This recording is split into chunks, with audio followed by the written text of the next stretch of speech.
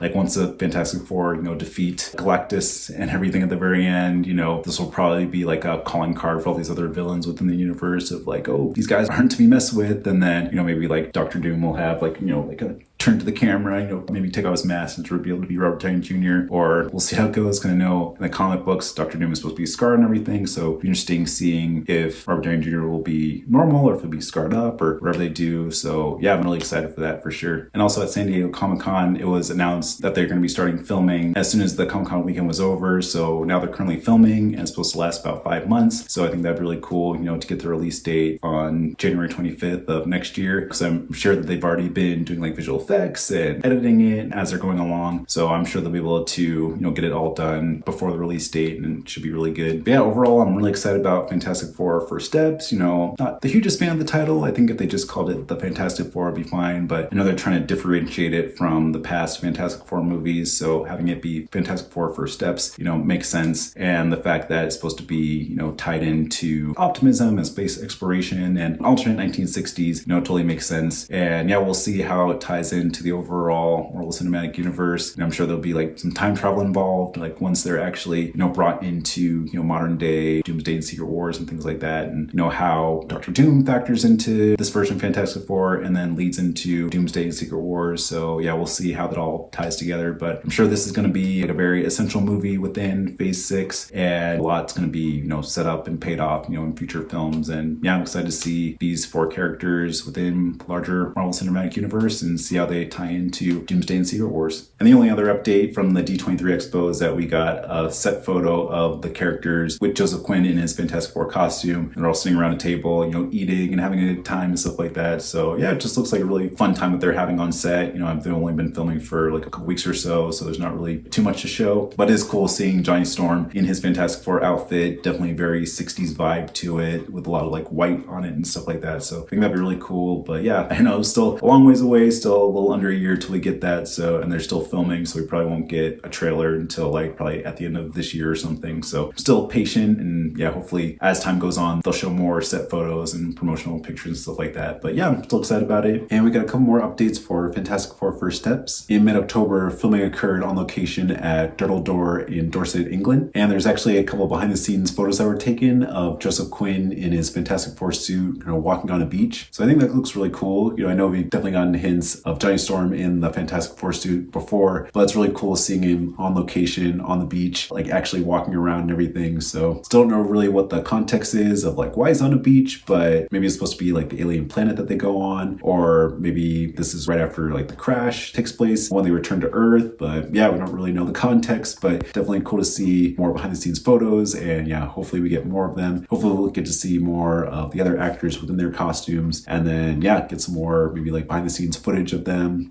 actually filming, and then yeah, just get more context of like what's going on in this story. Also in mid-November, an actress named Sarah Niles was cast in an undisclosed role. Again, we have no idea what character she will be, or we're not really sure if her character will be revealed before the movie comes out, or if we'll find out when the movie comes out. But yeah, we'll see what happens with it. Then we also got confirmation that Natasha Lyonne actually wrapped her filming later that month, so I think that's really cool. Still don't know what character she's going to be, and don't really have any speculation of like what that character is, and I don't really have any speculation. Maybe she's like a complete brand new character, or she's like a really deep cut Marvel comic Easter egg character or something. But obviously she's a fantastic actress, so having her in the movie just kind of elevates it even more, and I'm sure she'll bring a lot of great gravitas to the role and to the movie itself. So yeah, we'll see how it goes, but I'm glad that her part's done filming, and hopefully we'll get revealed what character she's playing, or maybe it'll just be a secret that we won't find out until the movie comes out. But yeah, we'll see what happens with that. And as of this recording in mid-November, filming is supposed to move to Oviedo, Spain, where filming is supposed to take place primarily indoors in a place called the Calatrava Auditorium, and it's supposed to serve as headquarters to the United Nations within the movie. So that'd be interesting. I'm pretty sure there'll probably be a scene where the Fantastic Four characters, either before they go into space, are trying to propose their whole mission and get approval, or it could be after they return from their mission, they're all transformed into their new personas, and they have to kind of present like who they are to the world and their mission to protect it. Maybe they find out about Galactus wanting to like threaten the world, and then like the Silver Surfer is kind of like the herald trying to prepare Earth for his impending arrival, and the Fantastic Four have to kind of like calm the world to say that they're the heroes, that they're going to save the day and everything. So yeah, we'll see what happens with that. Again, still no context of like why this location's in the story, but yeah, I'm sure like as time goes on we'll get more context and more behind the scenes footage and everything like that, and hopefully a new trailer soon that gives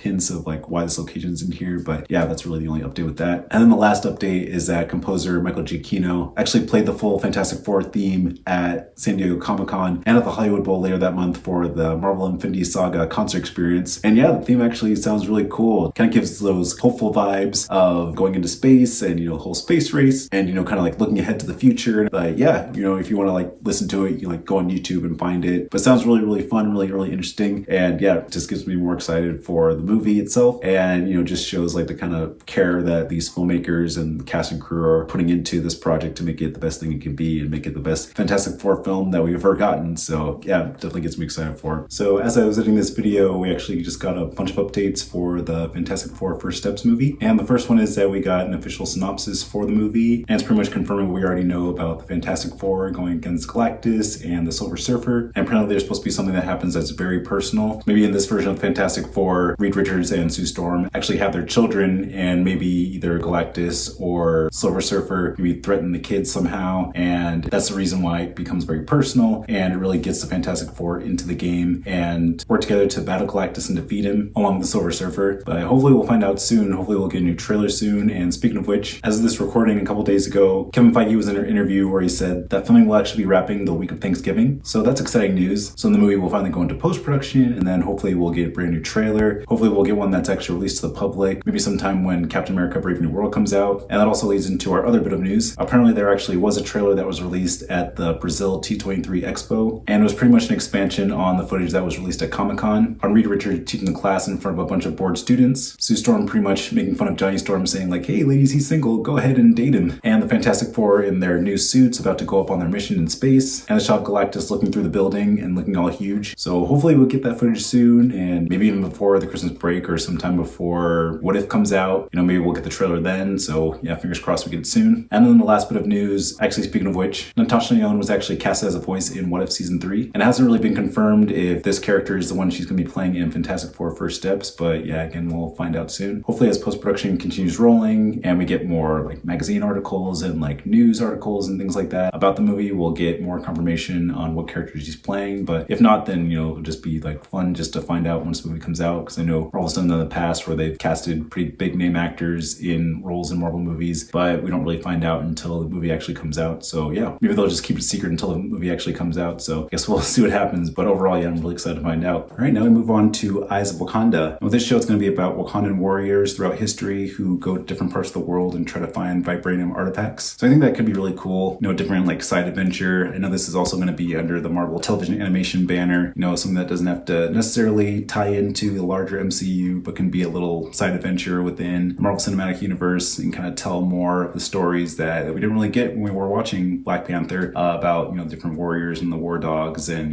finding vibranium artifacts and stuff like that. So I think it'd be really cool. And the show's created by Todd Harris, and he was originally a storyboard artist on a couple previous Marvel television shows. And on this project, he's also going to be a director, and he's going to be collaborating with Ryan Coogler's company called Proximity Media. So I think that'd be really cool, the fact that Ryan Coogler is on this project as well. I'm not sure how involved he is in it. Probably more of like an executive producer role, probably just like overseeing things and, just making sure that things are within the tone that he set with those first two Black Panther movies. But who knows? Yeah, maybe he'll be like super involved in it. Maybe he'll direct an episode or something. But yeah, I'm really excited that he's on board. He's the one who kind of started everything with Black Panther, so it makes sense that he's on board with the show. So I'm excited to see the input that he has within it. But yeah, I'm excited for Eyes of Wakanda, and I think it'd be a really cool show. And we also got a couple updates from the D23 Expo. So it sounds like it's going to be more of like an anthology series, and there's going to be kind of more of like a 2D animation style, which would be really cool. Kind of more inspired by classic African illustrations. And looks like there's going to be about 4 episodes with it, so I think that'll be really cool. And it's definitely confirmed that it's going to explore more of the war dog culture for the Wakandans. And it's going to center around a character named Noni and how she's supposed to be a disruptor for the Wakandan culture. So she goes into different societies and tries to take down the structure in order to find all these vibranium artifacts. So I think that'd be really cool. Kind of maybe see what Njobu was from the Black Panther series. So I'm really excited to see that. And the footage seemed to describe that there's going to be antagonists who are described as having glowing fists. So it looks like we're going to have more of Iron Fist in there. So it'd be really cool to have a redemption for that character and for that whole culture that was established in that series. So yeah, I'm glad we're getting more information about it. And it looks like it's also going to be part of the MCU canon. So it looks like we'll get more backstory about the war dogs. And who knows, maybe Noni will appear in Doomsday or Secret Wars. So yeah, all these different developments are definitely making me more excited about the series. And yeah, I'm excited for when it finally comes out. And we got a couple updates with Eyes of Wakanda. Like I've been saying earlier, Marvel released a look ahead video for all the upcoming TV shows for Disney Plus. And in it, they showed a couple more bits of footage for Eyes of Wakanda. And yeah, it looks really cool. It definitely expands on the whole premise of Nani, the Wakandan fighter, going into different parts of the world and trying to find these ancient vibranium artifacts. And it's cool that we're kind of seeing a little bit more hints of the Wakandan culture and the different battles that'll be ensuing. And the only other real update is that's supposed to be coming out on August 6th of 2025, which is definitely a big jump because I think at first it was supposed to be hinted at that was coming out in December. But obviously with all the different projects that are coming up, I'm sure Marvel had to do a bunch of rearranging, and August 6th was definitely the best option for it. So we'll have to wait a little bit longer until we get it, but I'm sure that'll give them time to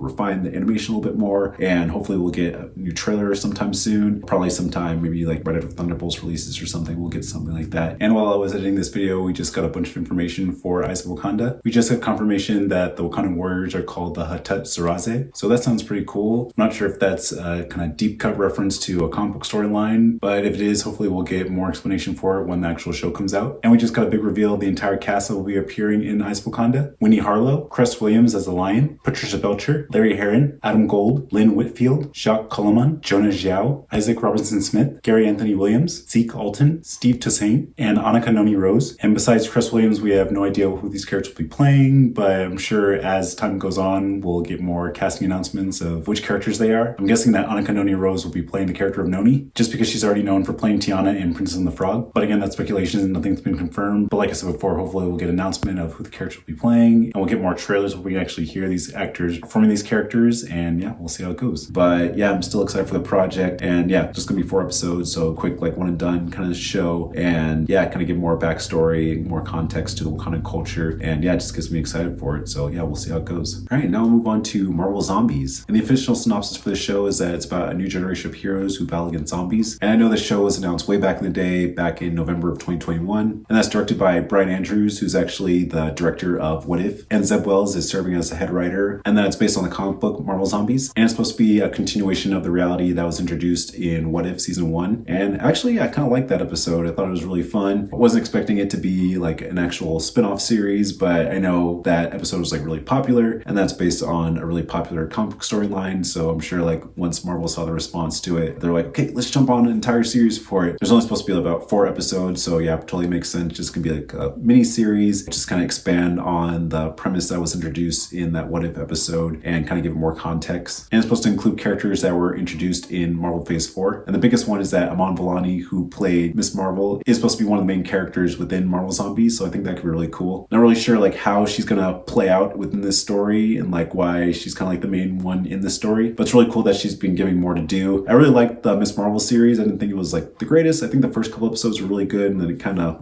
fell off a little bit. And then of course like the Marvels was kind of like complete disaster. So I'm glad they're giving her more stuff to do, not only as an actress, but also just like as a character within the MCU. And yeah, hopefully this will be a really good introduction for her character, and maybe she can become like a central role in this story, and give her more stuff to do and kind of set up her character for the rest of Marvel Phase 4 and more for Phase 6. And we're supposed to get a bunch of alternate versions of the characters within the MCU in this story. Yelena Belova, Katie, Kate Bishop, Alexei Shostakov / Red Guardian, Jimmy Woo, a character named Death Dealer, Shang-Chi, Eric Brooks / Blade. So I think that'd be really interesting. We'll talk a little bit more about the Blade movie later down the line, but it'd be cool to see Blade's first appearance actually within the MCU, just because I don't know when we're going to get a Blade movie, but to see him in some kind of iteration within the MCU beforehand within this kind of Marvel Zombies context is really cool. And the fact that, he's a half vampire, now he's going against zombies, and, vampires are kind of like undead anyways. So it totally makes sense that he's fighting some kind of undead creature within this story. And Wenwu, Shang-Chi's father, Riri Williams / Ironheart, and an actor named Todd Williams has also been casted in an undisclosed role. And previously he voiced a character named Rick Mason in the Spider-Man Miles Morales video game. So I'm not quite sure if he's going to play that same character. Most likely not. It's probably just going to be an Easter egg to all the fans who enjoy that video game. But yeah, it would actually be cool if he did play Rick Mason, but if not, then it's totally fine. It's still cool to just have this fun little Easter egg in there. And then the zombie characters that we're supposed to get within this story are Clint Barton / Hawkeye, Steve Rogers / Captain America, Emil Blonsky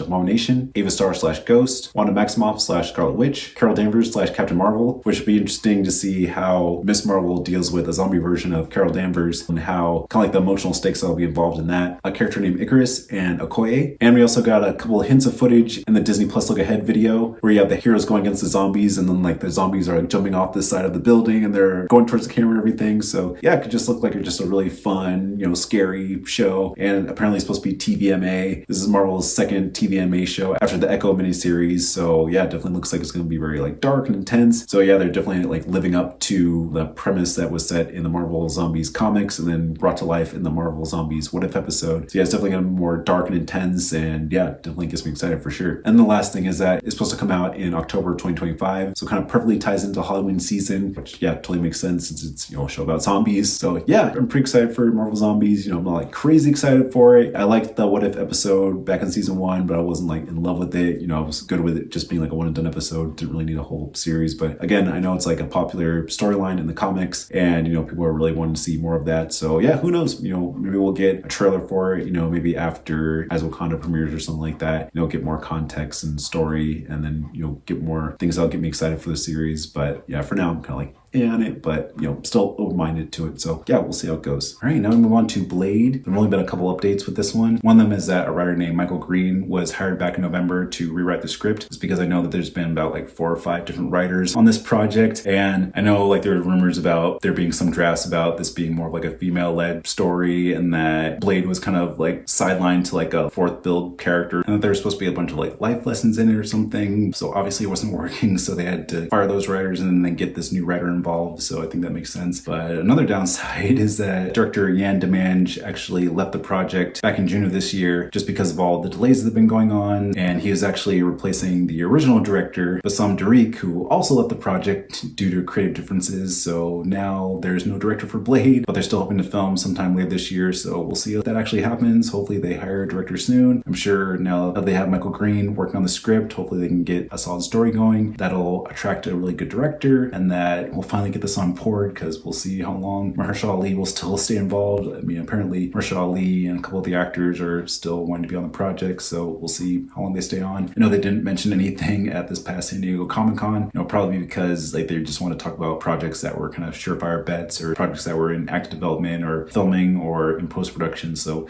yeah, we'll see what happens with Blade, but hopefully we'll get updates on it soon, and yeah, we'll see how it goes. And the only update with Blade is that it's actually been removed from the release schedule, so yeah, I guess we'll see how it goes. I mean, what I've been saying before with all the kind of like ups and downs with the development and all the delays that have been going on, it's just like, yeah, it just makes sense that Marvel will just remove it from the release schedule and just wait till it's actually good before announcing when the release date will be. So yeah, hopefully they'll get like a good writer and a good director involved, and they'll make something great. And yeah, we'll see how it goes. Again, I'm not the hugest Blade fan, so I'm not like super disappointed that it was removed from the schedule. Like I said before, I love Mahershala Ali, and it'd be really cool to see him within the Marvel Cinematic Universe in any iteration. I know we're going to get him in one of the What If episodes, in the kind of like an animated form, but see him in a like live action form would be really cool. But oh well, so we'll see. Hopefully, yeah, they just take the time to write a good story and, have like a smooth production and have a smooth post-production, and then we'll get released sometime, hopefully before Avengers, Doomsday, or Secret Wars. But yeah, I guess Wesley Snipes was right that there's only one Blade and there'll only ever be one Blade. So we'll see how that goes. But yeah, that's the only update with that. All right, now I'll move on to Wonder Man. And back in December of 2021, the director Destin Daniel Cretton, who was a director on Shang-Chi and the Legend of Ten Rings, signed a multi-year deal with Marvel Studios to develop more projects for them. And apparently they were wanting more of like a comedy series. And apparently there was already one in development with Destin's company called Family Owned. And back in June of 2022, it was announced that it was in early development and that it would center on the character of Simon Williams / Wonder Man, with Andrew Guest helping out with the development as a head writer, and then later becoming a showrunner. And then later that year in October, Yahya Abdul-Mateen II was announced as the title character, along with Ben Kingsley as Trevor Slattery, Demetrius Gross as Eric Williams / Grim Reaper, Simon's brother, and Ed Harris as Neil Soroyan, Simon's agent. Then we also have a couple actors who were casted in undisclosed roles: Lauren Glazier, Josh Gad, Byron Bowers, and Manny McCord. And filming began in April of 2023 in Los Angeles, and also occurred at Radford Studio Center. And also a couple of directors have been announced for the series, including Destin Daniel Cretton, Stella McGee, and James Ponsoldt. And also a production company called Onyx Collective serves as producers of the series. And then filming resumed in January of this year and then concluded in April. And like I said earlier, clips for Wonder Man were included in the Disney Plus Look Ahead video. And yeah, I think it looks really cool. It definitely shows that Simon Williams is definitely kind of like this struggling actor who's like trying to audition for the part of Wonder Man, and going into the audition room and announcing himself and everything. And then of course we get clips of Trevor Slattery trying to be kind of like his like marketing person, trying to like take photos of him and like has like the ring light and everything like that, since he was like a struggling actor within the Iron Man story and in Shang-Chi. Yeah, so it's really fun to see their whole dynamic, these two opposite characters who are kind of like put into this situation together. And I guess apparently, supposed to be Simon Williams is auditioning for a part of Wonder Man, who's like a superhero for a television series, and then he ends up actually getting superpowers in the end and becoming a real life superhero. So I think that could be really, really fun. And in the video, it was announced it's supposed to be coming out in December 2025, so we still have a long way ahead until we finally get it, but I'm glad we've got some first footage of it now, and I'm sure we'll get more trailers for it and like clips and stuff down the line. But for now, I'm definitely very curious about the show, and it definitely looks very entertaining for sure. When I first heard about it, I wasn't really familiar with the character Wonder Man, but seeing like the clips and hearing like the premise and everything like that, and the cast that's involved gets me really excited for it. Again, it's a bummer that we have to wait over a year till we get it as of this recording, but yeah, I'm sure like as time goes on, we'll get more trailers and clips and behind the scenes stuff and information about the story. And of course, we have a bunch of movies and TV shows that we have in between that time to keep us entertained, so I'm sure the time will go by fast for sure. And there's supposed to be 10 episodes, so I think that'd be really cool. Since this is a brand new character, I'm sure there'll have to be time to introduce his character and explain his backstory and introduce him into into the Marvel Cinematic Universe. And I know this is supposed to be under the Marvel Spotlight banner, so he's not going to be super essential to the overall MCU, but yeah, hopefully this will be a really good show and that he'll be introduced properly within the greater Marvel Cinematic Universe, and yeah, we'll get more of his character because at least from these clips, it looks really fun. So yeah, I'm excited for it, and yeah, we'll see how it goes. All right, now we'll move on to Vision Quest. Apparently back in October of 2022, this project was in development, and that the creator of WandaVision, Jack Schaefer, was supposed to be the showrunner of it. But then back in May of this year, she decided to drop out of the project because she wanted to focus more on Agatha All Along. And they hired a new showrunner named Terry Matalas to take over the project and become showrunner for it. So I think that could be really cool. And then also Paul Bettany was confirmed back in 2022, and apparently he's still in the project, which totally makes sense since he is Vision. So yeah, I think this could be really cool. It's supposed to explore Vision regaining his memories after the events of WandaVision, where fake Vision fade away after Wanda took down the shield of Westview and then returned everybody's memories, and then White Vision regained the memories from fake Vision, and then now is trying to figure out who he was and then how he fits in the world. I know Kevin Feige was saying that he likes to wrap up different storylines and things like that and doesn't want to kind of leave things hanging. So I think, yeah, it totally makes sense, because at the end of WandaVision, he just kind of flies up at the end of the battle between fake Vision and real Vision, and then we don't hear him ever again. So maybe this will be like a mini series or something, maybe like 6 episodes or something like that, to kind of wrap up his storyline,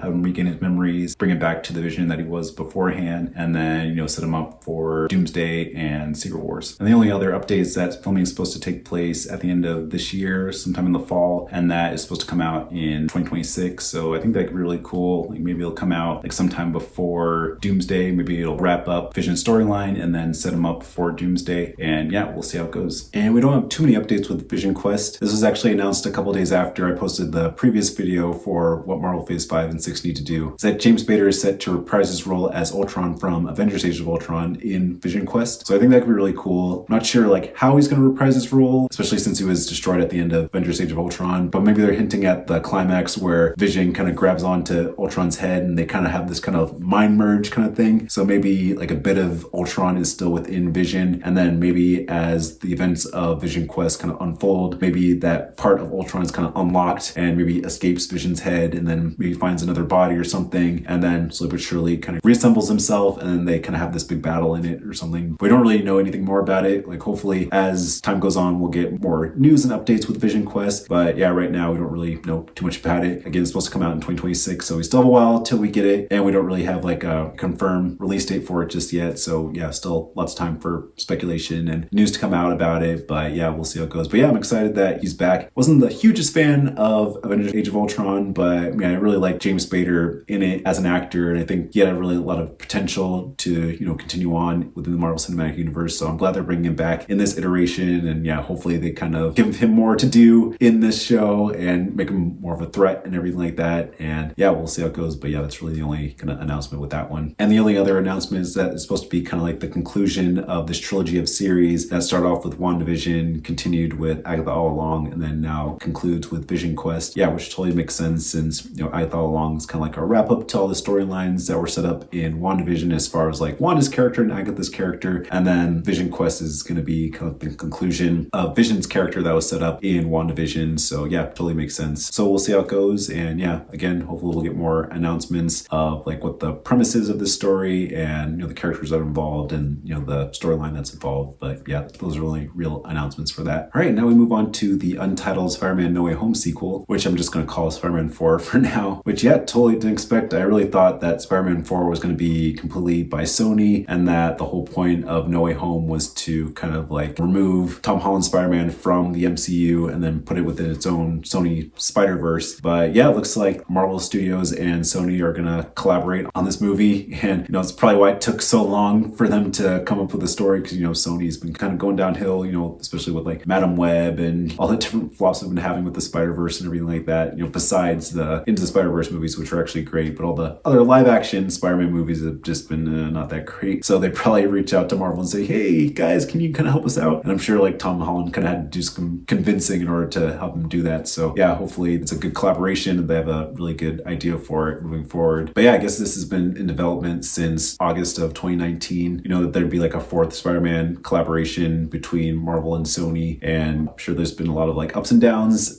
since then. But yeah, I'm glad that they've been developing it for a while, and yeah, it'd be interesting to see like what the end product is, once it's actually released. And then back back in November of 2021, Aim Pascal actually announced that they were planning on doing like a whole trilogy of new Spider-Man movies with the Tom Holland version of Spider-Man / Peter Parker. Yeah, so that'll definitely be interesting. And again, hopefully Marvel and Sony, continue to have like a relationship and they can actually work together on the entire trilogy for the new Tom Holland Spider-Man movies. So I think that'd be really cool, especially after the ending of No Way Home, where no one knows who he is. And, now he has a whole homemade suit. He's living in an apartment by himself. He's taking the GED. MJ and Ned have no idea who he is. And then obviously all the MCU characters have no idea who he is. So yeah, now they can really tell like a brand new story, with him, as this brand new character in a way. And I'm not quite sure like what the storyline is going to be, but yeah, hopefully they'll introduce like new characters. Like maybe they'll have Gwen Stacy as a new love interest. Maybe they'll introduce a new version of like Harry Osborn as like a new best friend. Maybe they'll have like, Kirk Connors in there, like as the new mentor. Maybe it's kind of like a reboot of what they were trying to do with the Andrew Garfield Spider-Man movies. Now that they're working together with Marvel, they can introduce those ideas that they had for those movies into this context. Maybe they'll have more like Sinister Six stuff. Maybe they'll have like, Tom Hardy's Venom as one of the main antagonists, and get that whole Sinister Six premise that they were trying to do, way back in the day with the Andrew Garfield movies, up and running. So we'll see how it goes with that. I know they kind of hinted at it with the No Way Home version of the different villains for Sinister Six, but yeah, maybe this is their second reattempt at it. So we'll see how that goes for that. But yeah, hopefully they'll just make a good Spider-Man 4 movie, and then if that does great, then they'll work on 5 and 6. So we'll see what happens with the trilogy, but for now, I'm glad they're just working on just Spider-Man 4 for now. And then back in February 2023, writers Chris McKenna and Eric Summers started working on the script and the story for it, but then the work was put on hold because of the whole writers and actors strike, and that Aim Pascal said that the work would continue after it was concluded, and thank goodness it was concluded and the work was continued after that. And at the same time, Tom Holland was talking about how he was in different meetings, talking about the project, but then obviously those were stalled because of the actors strike. But then after that actor strike concluded, he was able to continue the meetings and get the ball rolling on the production. And then back in September of this year, Destin Daniel Cretton was actually confirmed to be the director of the project. So I think that's really cool. I know like originally he was going to be directing Avengers 5, but then he decided to step down and then work on other Marvel projects, Shang-Chi 2 and Wonder Man. But yeah, I had no idea that he was actually, wanting to do Spider-Man 4. So I think that's really, really cool as well. Get the Russo brothers to do Avengers since they've done Avengers movies in the past. And then Destin can work on smaller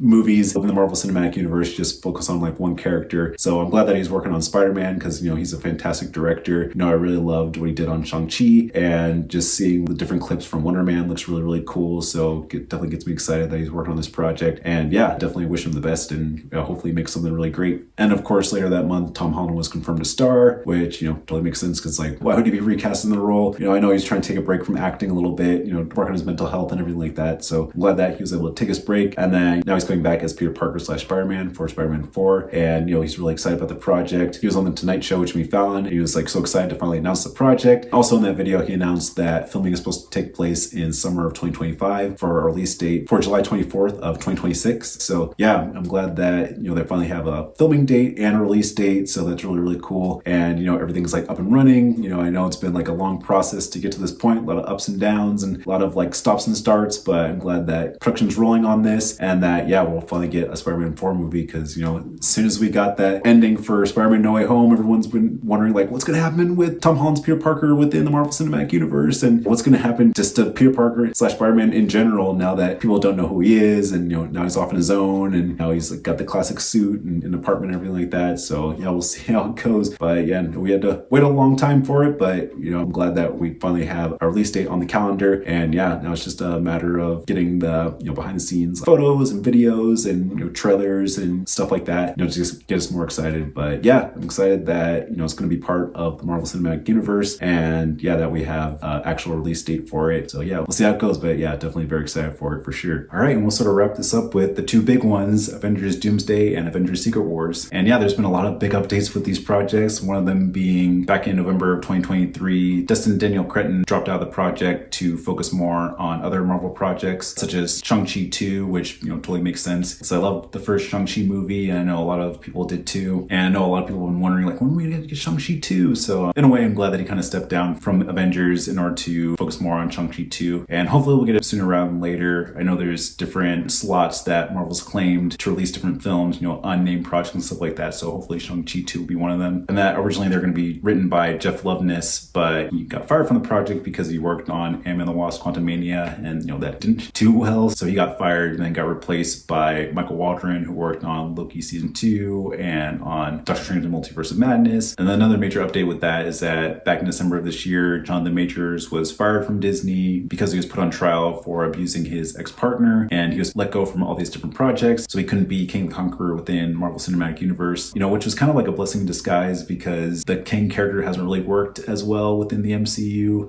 His first appearance in Ant-Man Quantumania, I thought he was like good in the role, but obviously he gets defeated by ants at the very end, and very kind of underwhelming end for a character. And then we kind of get like the Court of Kings, where it's just like, wait, what the heck is going on? Why there's like all these different kings going on? So when Jonathan Majors was fired, they kind of had to rewrite Loki season 2, where they kind of like just end the King storyline in general. They kind of snip the branches, so to speak, and then Loki replaces King at the end of the universe, and kind of makes all these different timelines and everything more like a tree. He's kind of like the keeper of time, so to speak. And then the rest of the TVA is kind of like clipping all the branches that King is the conqueror and all these different timelines, stuff like that. So they kind of just wiped out that whole storyline. And then that kind of leads us into the big announcement. It's like, well, then since it's not going to be King Dynasty anymore, I guess we have to change it to Avengers 5. So like, who's going to be the big bad now? And there's been rumors that, Doctor Doom might be the new main villain of Avengers 5 and Secret Wars. And then lo and behold, we get to Comic-Con of this past year, and we get the whole big announcement that Robert Downey Jr. is returning as Victor Von Doom / Dr. Doom. So I think that's really cool. I know that's been met with a lot of controversy of like, okay, is he like a Tony Stark variant, or is he just playing Dr. Doom? But if he's playing Dr. Doom, it's going to be kind of confusing. Like, why does he look like Tony Stark? Like, why can't they just get new actors? And people are saying like, is Marvel just desperate, or are they geniuses, or a bit of both? Kind of like Pure Cole saying like, bit of both and everything. So yeah, I think Marvel kind of needed,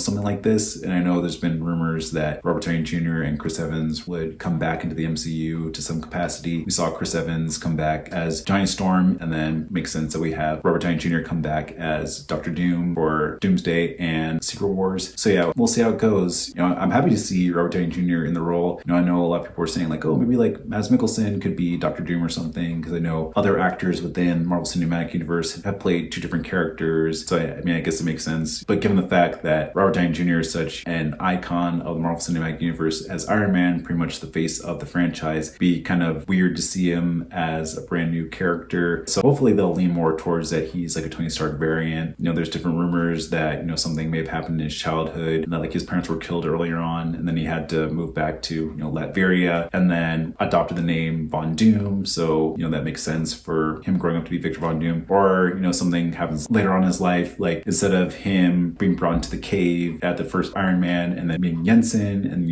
kind of being more of a redemptive story, maybe he didn't have a Jensen and he kind of broke bad in a way, and then he changed his name from Tony Stark to Victor Von Doom / Dr. Doom. So we'll see what happens with Marvel's explanation for it. I know we're getting Doomsday, changed from King Dynasty to Doomsday, so I'm sure there'll be a lot more explanation within that. Like, who is Dr. Doom and why does he look like Tony Stark? So we'll see what happens with that. And the other announcement is that the Russo brothers are back to direct Doomsday and Secret Wars. And I know there's this whole backstory that the only reason why Robert Downey Jr. would come back to the Marvel Cinematic Universe is if the Russo brothers were hired back to direct the 2 movies. So I know that was kind of like a tie-in for that, and that they're probably going to have a big payday for this. They're going to get $40 million for each film, plus all the back-end stuff once the movie's released, and obviously it's probably going to make $1 billion and everything. And that Robert Downey Jr. is going to get an even bigger paycheck. He's going to get probably $100 million for both films and everything. So, good for him for all that. Definitely deserves it after winning the Oscar for Oppenheimer. So now he kind of has a little bit more say in the projects that he wants to do, and kind of like the demands that he has for his contract. So,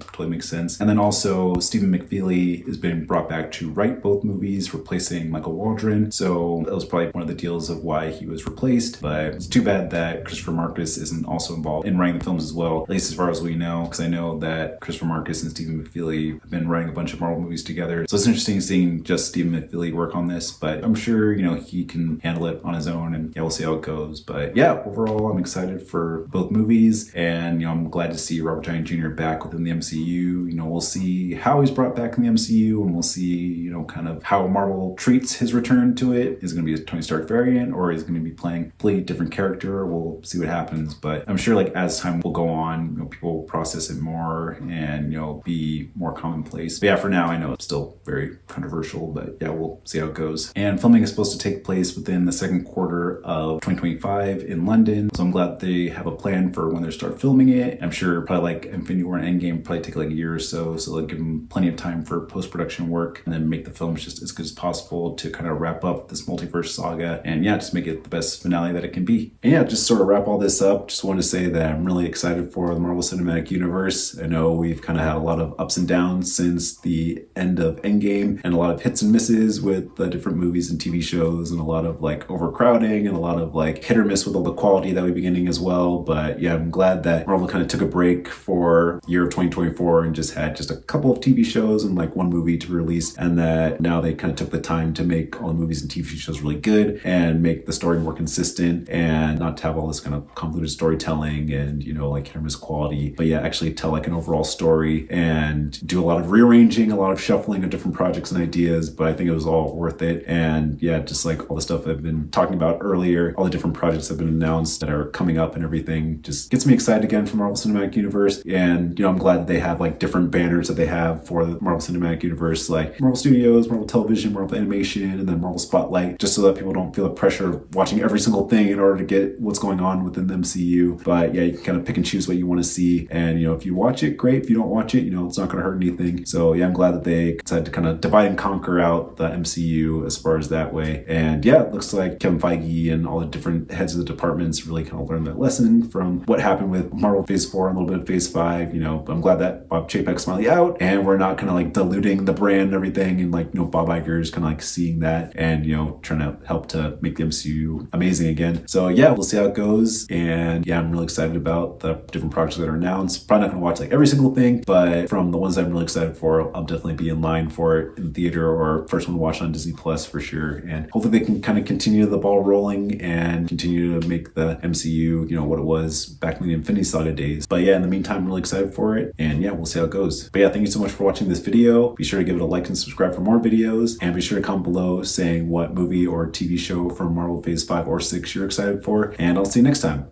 Avengers, assemble.